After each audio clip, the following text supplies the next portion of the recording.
téléspectateurs, bienvenue dans cette grande édition de ce mercredi 14 août 2024 à la télévision Loubembe, bien avant tout les grands titres. Après une réunion bipartite entre la République démocratique du Congo ainsi que la Zambie sur la fermeture des frontières, un compromis est déjà trouvé pour la réouverture par ces deux parties. 3 jours après l'écorche d'un tuyau d'eau potable, nous sommes dans les quartiers commerciaux dans la commune de Sakanya. La Régie des eaux a entamé ce mercredi 14 août 2024 les entretiens d'eau potable. C'est tout pour les titres, portez-vous bien pour suivre les détails.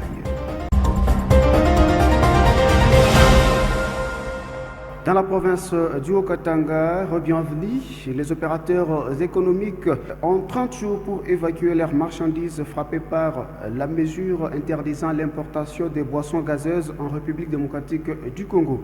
Après la réunion ministérielle de la RDC avec la Zambie sur la réouverture des frontières, le ministre national de l'économie extérieure, Julien Paluku, a échangé avec son patron du Haut-Katanga, Jacques Kiabula-Katwe, sur la diversification de la production locale avec un accent sur les secteurs agricoles, tout en saluant la politique des subventions agricoles du gouvernement Kiabula. Suivons ces reportages du confrère depuis Lubumbashi. Cette bipartite République démocratique du Congo-Zambie, coprésidée par le ministre congolais du commerce extérieur, Julien Paluku, et ministre zambien du commerce extérieur, Chipoka Molenga, était une occasion pour les deux parties de discuter et dissiper les malentendus qui ont obligé la Zambie à fermer ses frontières. Ainsi, le gouverneur de province, Jacques Kiabula-Katwe, a tenu à saluer la tenue de cette bipartite qui est bénéfique pour les populations des deux pays frères. Nos deux chefs d'État ont été les premiers à réagir favorablement à la proposition d'une rencontre dans les meilleurs délais de nos deux délégations zambiennes et congolaises. Cela afin de tout mettre en œuvre pour résoudre durablement une crise dont la persistance ne pouvait engendrer que des conséquences lourdes et incalculables. Le ministre congolais du commerce extérieur, Julien Paluku, a motivé les mesures prises par le gouvernement congolais d'interdire l'importation des boissons gazeuses et la bière. Parmi ces raisons, la République démocratique du Congo tient à protéger son économie et sauvegarder l'industrie locale. Julien Paluku Kaungia a invité la partie zambienne à un partenariat entre les deux pays selon les accords qui les régissent. Le ministre Julien Paluku a aussi exprimé l'indignation du gouvernement congolais face aux mesures prises par la Zambie trop disproportionnées. Et que la RDC comme la Zambie, chacun ne soit pas un destructeur de l'économie de l'autre. Parce qu'il ne faut pas qu'on puisse pousser à la prospérité de l'un pour voir la pauvreté s'accroître chez l'autre. Et j'espère que la Zambie et la RDC veulent tous être des États prospères. Et c'est la volonté de nos deux chefs d'État. Pour sa part, le ministre zambien Chipoka Molenga a salué la mesure prise par le gouvernement congolais et a confirmé qu'ils vont continuer à travailler ensemble selon les accords et a promis de prendre en considération toutes les préoccupations du gouvernement congolais, notamment sur le transbordement. Après avis des experts des deux pays, les deux parties ont convenu de rouvrir les frontières. Et après, dans un communiqué officiel publié après à cette bipartite, les deux parties ont réitéré à consolider la coopération pour ce qui concerne leurs échanges commerciaux. Dans ces communiqués conjoints, les deux parties ont réitéré la détermination des chefs d'État des deux pays, à savoir Hakainde Hichilema de la Zambie et Félix Antoine Tshisekedi Tshilombo de la République démocratique du Congo, à consolider la coopération. Pour ce qui concerne les échanges commerciaux, les deux parties ont dissipé les malentendus et ont déploré les incidents survenus le week-end dernier. À cela, la partie zambienne s'est engagée à rouvrir les frontières et à respecter les accords entre les deux pays. En ce qui concerne la fermeture de la frontière entre les deux pays, la partie zambienne a porté à la connaissance de la partie congolaise la reprise du trafic frontalier afin de permettre la libre circulation des personnes et des biens entre les deux pays.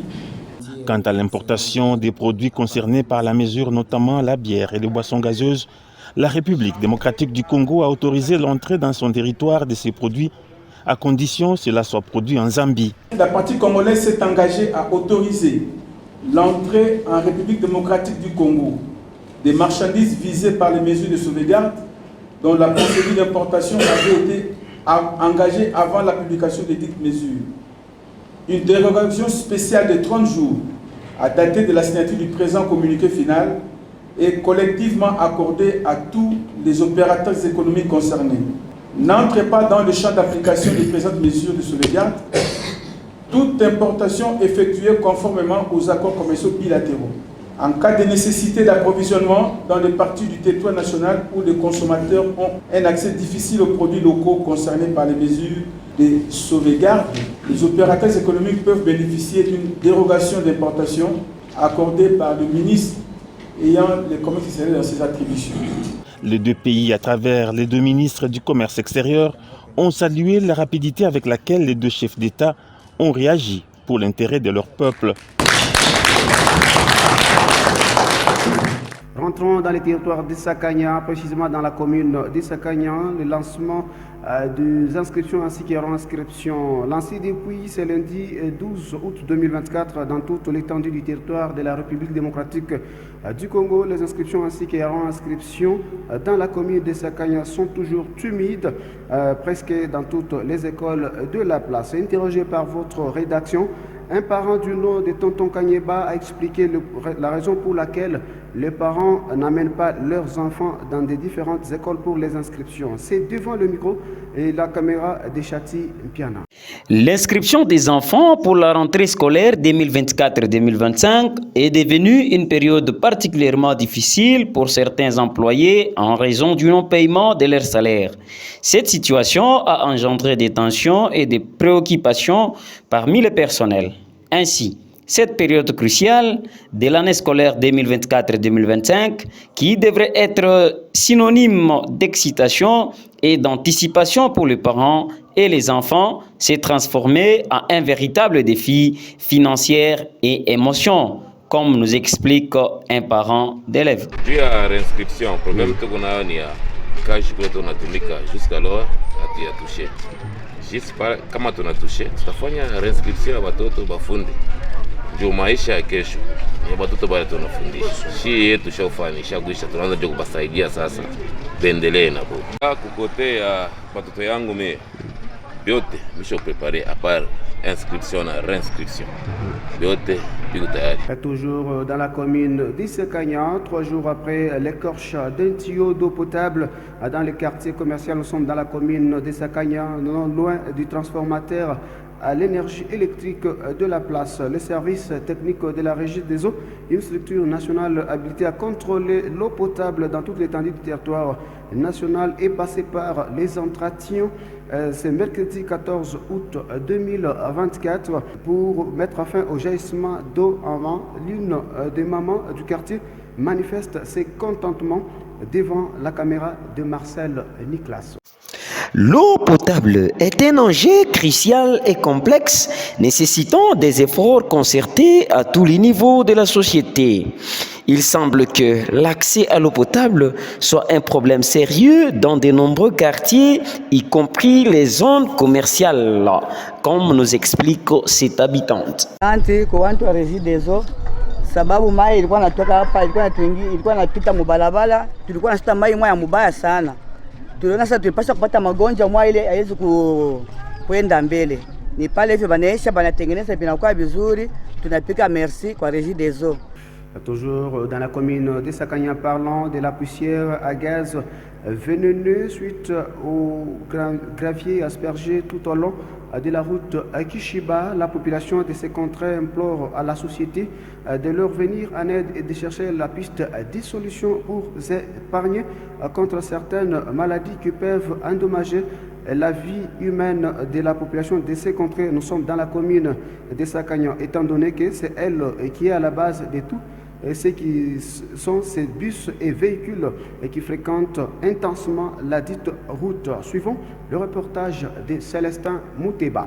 La route menant vers l'entreprise Kishiba est source de nombreuses poussières, ce qui présente un risque de santé pour la population locale. Les habitants expriment leur inquiétude face à cette situation qui pourrait entraîner des problèmes de santé. Ils lancent donc un appel urgent à l'entreprise concernée, lui demandant de prendre des mesures pour améliorer les conditions de circulation et de soutenir dans cette problématique. tunalomba kwa societe Kijiba itumwangie kumai mabalabala. Tunajua shiba motar mamvumbi napita sana, njo itetukoze malaria mingi, maoma nini, bamama baisha mabitumbula mabalabala mamvumbi napita. Nous demandons vraiment à la société Kijiba de disposer un peu de véhicules qui vont commencer à verser de l'eau dans cette route principale parce qu'il y a trop de poussière. Il y a de ces mamans-là qui vont te baigner dans cette route principale, mais il y a trop de poussière parce que il y a aussi de ces enfants-là qui passent en route, qui attrapent vraiment la rime. Vraiment, nous vous demandons de disposer un peu de véhicules dans cette route principale pour verser de l'eau car il y a trop de poussière. Kwa société atupatie motokamo ya kwanza kumwanga mamai njoo mamvumbi napita. Et pour terminer cette grande édition du journal de ce mercredi, nous allons parler de l'instabilité, la sécurité ainsi que le manquement d'eau potable. Nous sommes dans les quartiers Mexico, ce sont les difficultés que connaissent ces quartiers. Par ces faits, les chefs de ces quartiers implorent aux autorités administratives de leur venir en aide et par ailleurs, ils demandent aux habitants de son quartier de prendre soin de leurs parcelles tout en coupant les plantes à efforbe qui constituent pour certaines parcelles donc les clôtures pour certaines parcelles, comme voudrais-je le dire. Suivons le reportage de Célestin Mouteba. La commune de Sakanya, le quartier Mexico, est confronté à des graves difficultés en matière d'approvisionnement en eau potable. En effet, de nombreux habitants subissent de pénuries d'eau, ce qui complique leur quotidien et affecte leur qualité de vie. De plus, certaines rues de quartier ne disposent pas d'aménagement adéquat, ce qui rend la circulation difficile et compromet la sécurité des piétons. Par ailleurs, malgré la présence des dispositifs de sécurité, le quartier connaît une recrudescence des actes de vol. Tuko na problem paka ya mambo ya mai mwetu, tuko na kataza ba matoto juu kwa kushota mai, mebe anachia batoto kushota mai kama mampompi inaribika, bana tabia responsibility. Or mai ile balileta ni iko nasaidia sana para kwenda mkao kwa mbali, tunashota pakarime batoto nyoenda kushota mai, tunasema tunachoka. Alors il faut que ma mesure juu batoto mai tufanye soit tunafungula asubuhi 10h tunafunga, mangari tunafungula paka vile. Ndio point ya kwanza. Ya pili problem ya lusonga, kutengeneza mampango, kukata lusonga, chimbula manjimu, kutengeneza tu fashi milie tuko nikala. Na mambo ya mabishi mpovi bya ONG mais kwetu Mexico hakuna takishi mpovi mwatu. Ni nini nakosea, ni nini nakosa kwa utuchimburi. Puis mambo ya buishi unakuwa mingi sana, ifo leta yetu yangali mambo ya buishi unakuwa mingi sana, tukule tuenda kufika na mambo ya buishi. Tuko mu quartier Mexico, susi yetu shie mai ya kwanza. Hatuna na mai, tuko na distance kwa mrefu sasa tuchote mai. Ya pili tena ni mambo ya nini na moto. Moto kwetu pa kufika ni difficile sana. C'est la fin complète de cette édition de ce mercredi. Nous sommes le 14 août 2024. Merci de votre sympathique attention que vous ne cessez d'accorder à votre télévision de proximité. Les grands titres.